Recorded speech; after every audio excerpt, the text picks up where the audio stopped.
Azərbaycan Respublikasının Prezidenti İlham Əliyev BMT-nin Narkotiklər və Cinayətkarlıq üzrə İdarəsinin korrupsiyaya qarşı mübarizə üzrə hüquq mühafizə orqanlarının qlobal əməliyyat şəbəkəsinin 6-cı plenar iclası iştirakçılarına müraciət ünvanlayıb. Müraciətin mətnini Baş prokuror Kamran Əliyev oxuyub.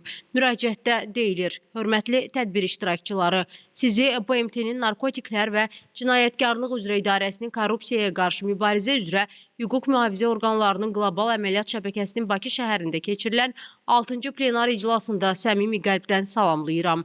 Bu mühüm tədbirin məhz ölkəmizdə keçirilməsi Azərbaycana göstərilən yüksək etimadın və beynəlxalq aləmdə artan nüfuzumuzun bariz nümunəsidir. Dünyanın müxtəlif hüquq sistemlərini təmsil edən çoxsaylı peşəkarları bir araya gətirən bu toplantı korrupsiyaya qarşı mübarizədə ortaq iradənin və beynəlxalq həmrəyliyin təcəssümüdür.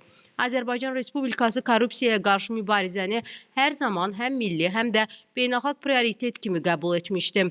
Bu istiqamətdə hüquq və institusional çərçivəmiz korrupsiyaya qarşı mübarizə üzrə komissiya və baş prokuror yanında korrupsiyaya qarşı mübarizə baş idarəsi əsasında formalaşmışdı.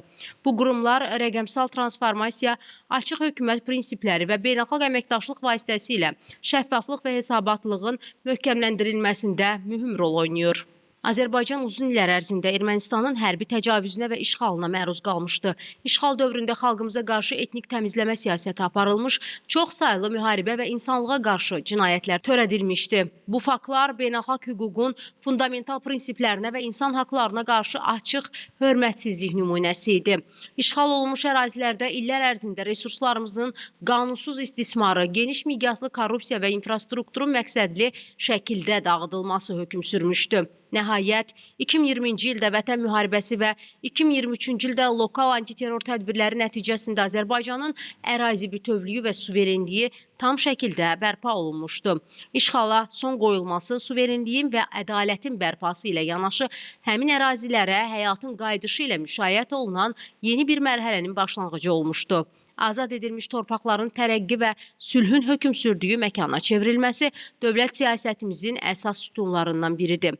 Azərbaycan bugün də regionda davamlı sülh və sabitliyə nail olmaq üçün öz konstruktiv səylərini qətiyyətlə davam etdirir. Hörmətli qonaqlar, biz BMT-nin və onun təsisatları ilə əməkdaşlığımızı yüksək qiymətləndiririk. Azərbaycan ötən ilin noyabrında BMT-nin iqlim dəyişikliyi üzrə çərçivə konvensiyasının tərəflər konfransının 29-cu sessiyasına ev sahibliyi etmişdi. Bu mötəbər tədbir dünya liderlərini, siyasətçilərini, beynəlxalq təşkilatların nümayəndələrini və müvafiq sahələrin peşəkarlarını bir araya gətirməklə qlobal çağırışlara qarşı həmrəylik nümayiş etdirmiş, ölkəmiz çox tərəfli diplomatiyaya sadiqliyini bir daha təsdiqləmişdi. Biz həmçinin BMT-nin Narkotiklər və Cinayətkarlıq üzrə İdarəsinin korrupsiyaya qarşı mübarizə üzrə qlobal əməliyyat şəbəkəsi ilə əməkdaşlığımıza xüsusi önəm veririk. Nisbətən gənc platforma olmasına baxmayaraq, Qlobo şəbəkəsi qısa müddətdə müxtəlif ölkələrdən antikorrupsiya sahəsində çalışan peşəkarları birləşdirən səmərəli və inklüziv beynəlxalq mexanizmə çevrilmişdi.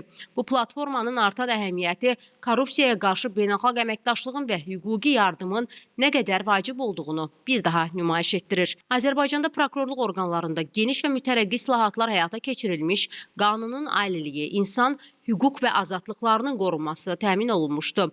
Hüquq mühafizə orqanlarımız korrupsiya, transmilli cinayətkarlıq, terrorçuluq, separatçılıq, insan alveri, çirkli pulların yuyulması, narkotiklərin qanunsuz dövriyyəsi, kiber cinayətkarlıq, qeyri-qanuni miqrasiya və digər təhdidlərə qarşı beynəlxalq səviyyədə fəal iştirak edir və bu sahələrdə əməkdaşlığa töhfə verir.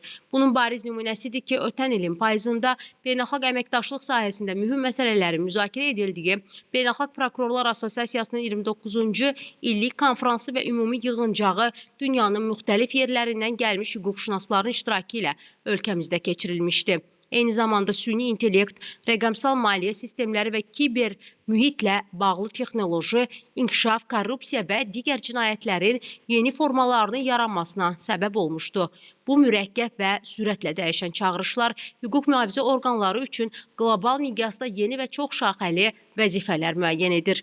Azərbaycan bu təhlükələrin qarşısını almaq üçün beynəlxalq tərəfdaşlarla sıx əməkdaşlıq çərçivəsində öz imkanlarını gücləndirməyə sadiqdir. Əminəm ki, bu 3 günlük plenar iclas ortaq məqsədlərimizin reallaşmasına əhəmiyyətli töhfə verəcək və korrupsiyaya qarşı beynəlxalq əməkdaşlığın genişlənməsi üçün yeni imkanlar açacaqdır. Mən sizləri bir daha Azərbaycanda salamlayır, ən xoş arzularımı yetirir, tədbirin işinə isə uğurlar diləyirəm. Qeyd edək ki, bugün Bakıda BMT-nin korrupsiyaya qarşı mübarizə aparan hüquq mühafizə orqanlarının qlobal əməliyyatlar şəbəkəsi Global Network çərçivəsində 6-cı plenar iclası keçirilir. Tədbirdə 92 ölkədən 120-dən çox dövlət qurumu, o cümlədən 21 prokurorluq, 53 müstəqil antikorrupsiya qurumu və 16 beynəlxalq təşkilatdan ümumilikdə 300-dən artıq nümayəndə, fiziki, 60-dan artıq iştirakçı isə onlayn formatda iştirak edir.